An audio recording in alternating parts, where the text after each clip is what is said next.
2. As he put his hand to the doorknob, Winston saw that he had left the diary open on the table. Down with Big Brother was written all over it, in letters almost big enough to be legible across the room. It was an inconceivably stupid thing to have done. But, he realized, even in his panic, he had not wanted to smudge the creamy paper by shutting the book while the ink was wet. He drew in his breath and opened the door. Instantly a warm wave of relief flowed through him. A colorless, crushed-looking woman, with wispy hair and a lined face, was standing outside. "Oh, comrade," she began in a dreary, whining sort of voice, "I thought I heard you come in. Do you think you could come across and have a look at our kitchen sink? It's got blocked up, Anne." It was Mrs. Parsons, the wife of a neighbor on the same floor. Mrs. was a word somewhat discountenanced by the party. You were supposed to call everyone comrade, but with some women one used it instinctively. She was a woman of about 30, but looking much older. One had the impression that there was dust in the creases of her face. Winston followed her down the passage. These amateur repair jobs were an almost daily irritation. Victory mansions were old flats, built in 1930 or thereabouts, and were falling to pieces.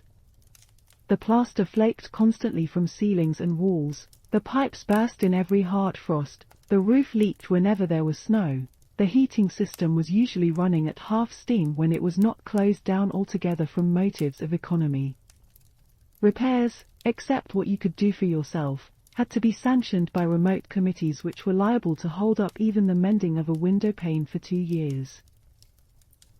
"Of course it's only because Tom isn't home," said Mrs. Parsons vaguely. The Parsons flat was bigger than Winston's, and dingy in a different way. Everything had a battered, trampled-on look, as though the place had just been visited by some large violent animal. Games impedimenta, hockey sticks, boxing gloves, a burst football, a pair of sweaty shorts turned inside out lay all over the floor, and on the table there was a litter of dirty dishes and dog-eared exercise books. On the walls were scarlet banners of the Youth League and the Spies, and a full-sized poster of Big Brother. There was the usual boiled cabbage smell, common to the whole building, but it was shot through by a sharper reek of sweat, which, one knew this at the first sniff, though it was hard to say how, was the sweat of some person not present at the moment. In another room someone with a comb and a piece of toilet paper was trying to keep tune with the military music which was still issuing from the telescreen. "It's the children," said Mrs.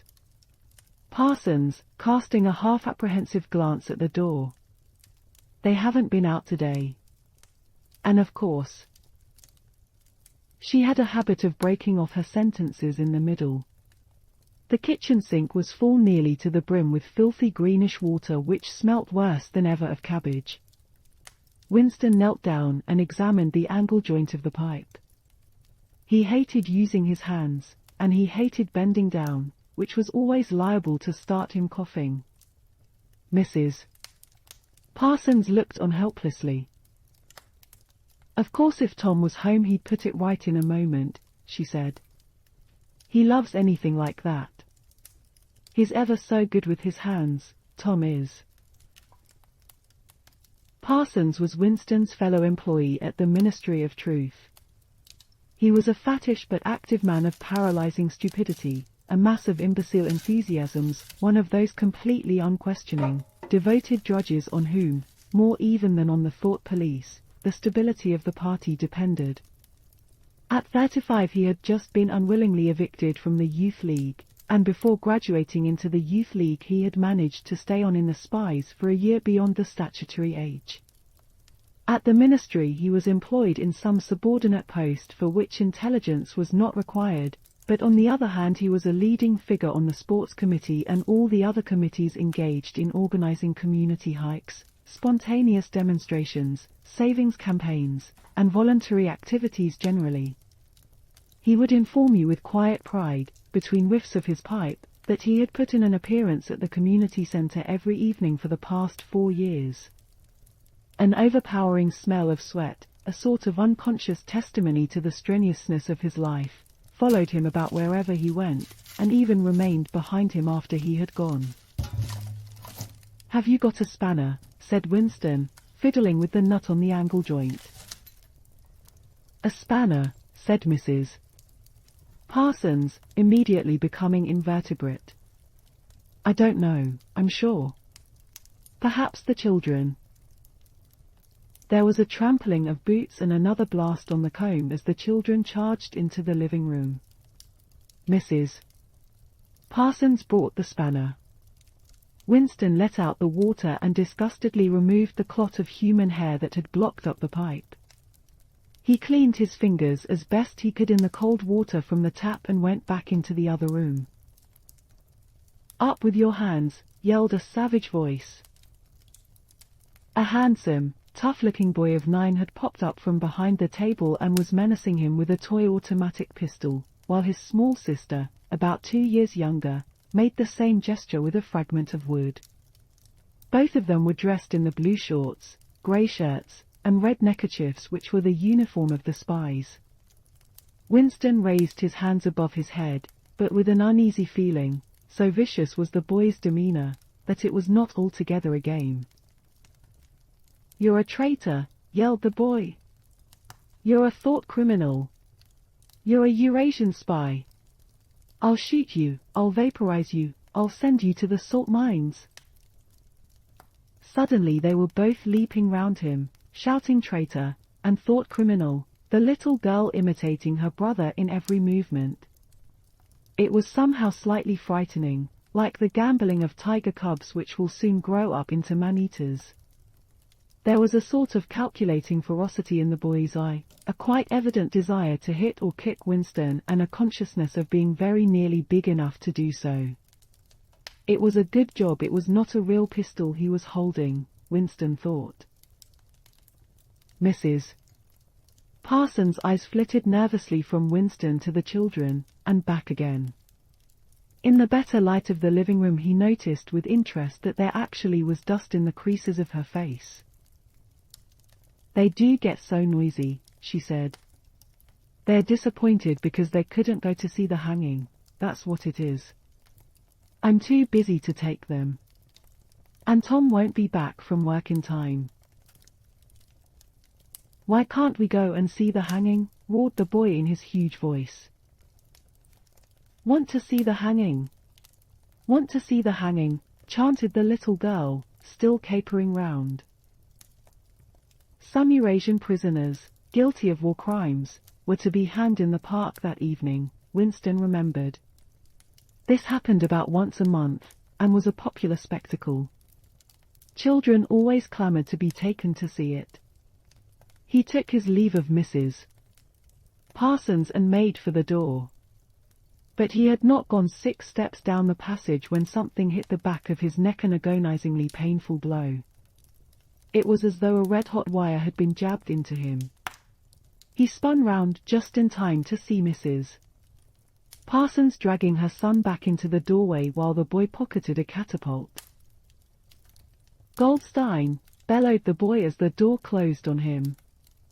But what most struck Winston was the look of helpless fright on the woman's greyish face. Back in the flat he stepped quickly past the telescreen and sat down at the table again, still rubbing his neck. The music from the telescreen had stopped. Instead, a clipped military voice was reading out, with a sort of brutal relish, a description of the armaments of the new floating fortress which had just been anchored between Iceland and the Faroe Islands.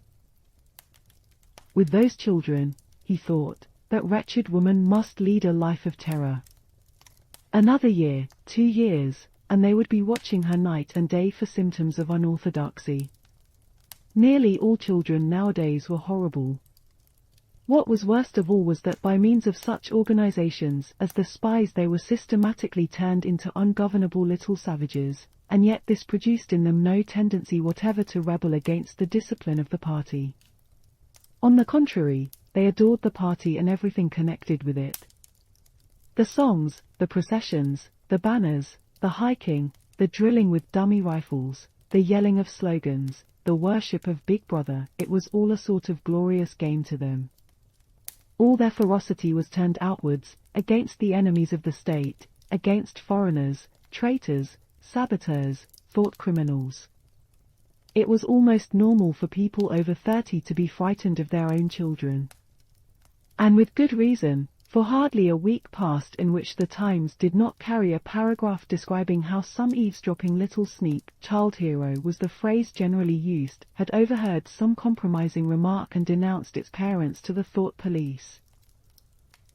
The sting of the catapult bullet had worn off. He picked up his pen half-heartedly, wondering whether he could find something more to write in the diary. Suddenly he began thinking of O'Brien again. Years ago, how long was it? 7 years it must be. He had dreamed that he was walking through a pitch-dark room. And someone sitting to one side of him had said as he passed, "We shall meet in the place where there is no darkness." It was said very quietly, almost casually, a statement, not a command. He had walked on without pausing. What was curious was that at the time, in the dream, the words had not made much impression on him. It was only later and by degrees that they had seemed to take on significance. He could not now remember whether it was before or after having the dream that he had seen O'Brien for the first time, nor could he remember when he had first identified the voice as O'Brien's. But at any rate the identification existed. It was O'Brien who had spoken to him out of the dark. Winston had never been able to feel sure even after this morning's flash of the eyes. It was still impossible to be sure whether O'Brien was a friend or an enemy. Nor did it even seem to matter greatly. There was a link of understanding between them, more important than affection or partisanship. "We shall meet in the place where there is no darkness," he had said. Winston did not know what it meant, only that in some way or another it would come true. The voice from the telescreen paused. A trumpet call, clear and beautiful, floated into the stagnant air. The voice continued raspingly. "Attention! Your attention, please. A news flash has this moment arrived from the Malabar front. Our forces in South India have won a glorious victory. I am authorized to say that the action we are now reporting may well bring the war within measurable distance of its end. Here is the news flash." Bad news coming, thought Winston. And sure enough, following on a gory description of the annihilation of a Eurasian army, with stupendous figures of killed and prisoners, came the announcement that, as from next week, the chocolate ration would be reduced from 30 grams to 20. Winston belched again. The gin was wearing off, leaving a deflated feeling. The telescreen, perhaps to celebrate the victory, perhaps to drown the memory of the lost chocolate, crashed into Oceania, "Teas for thee. You were supposed to stand to attention." However, in his present position he was invisible. Oceania, "Teas for thee" gave way to lighter music. Winston walked over to the window, keeping his back to the telescreen. The day was still cold and clear. Somewhere far away a rocket bomb exploded with a dull, reverberating roar. About 20 or 30 of them a week were falling on London at present. Down in the street the wind flapped the torn poster to and fro, and the word Ingsoc fitfully appeared and vanished. Ingsoc. The sacred principles of Ingsoc. Newspeak, double-think, the mutability of the past. He felt as though he were wandering in the forests of the sea bottom, lost in a monstrous world where he himself was the monster. He was alone. The past was dead, the future was unimaginable. What certainty had he that a single human creature now living was on his side? And what way of knowing that the dominion of the party would not endure forever? Like an answer, the 3 slogans on the white face of the Ministry of Truth came back to him. War is peace. Freedom is slavery. Ignorance is strength. He took a 25-cent piece out of his pocket. There, too, in tiny clear lettering, the same slogans were inscribed, and on the other face of the coin the head of Big Brother. Even from the coin the eyes pursued you. On coins, on stamps, on the covers of books, on banners, on posters, and on the wrappings of a cigarette packet, everywhere.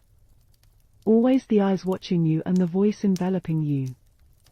Asleep or awake, working or eating, indoors or out of doors, in the bath or in bed, no escape.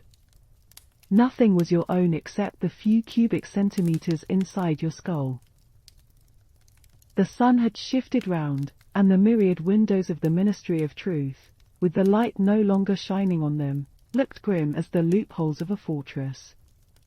His heart quailed before the enormous pyramidal shape.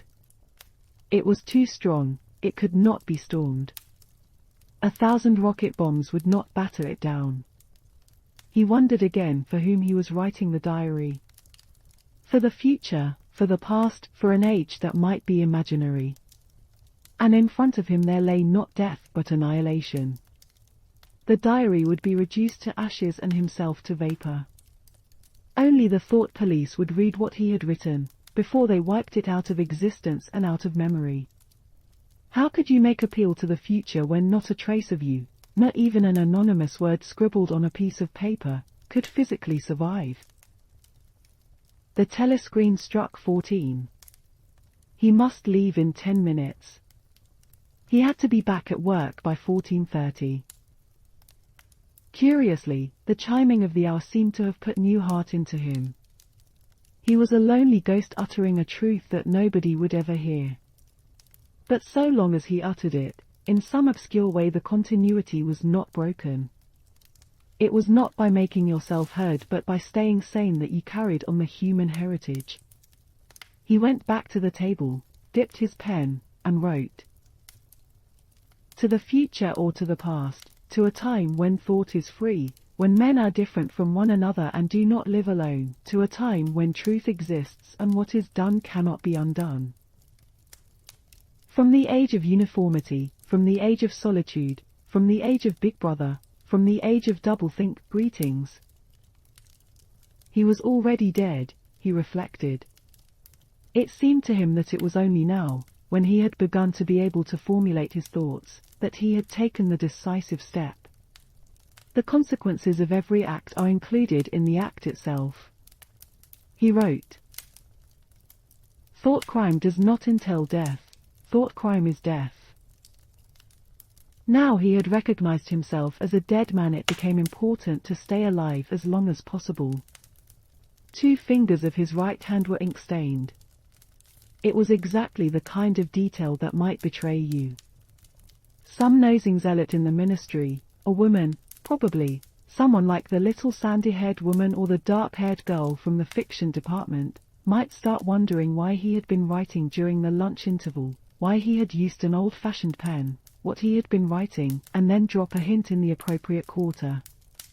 He went to the bathroom and carefully scrubbed the ink away with the gritty dark brown soap which rasped your skin like sandpaper and was therefore well adapted for this purpose.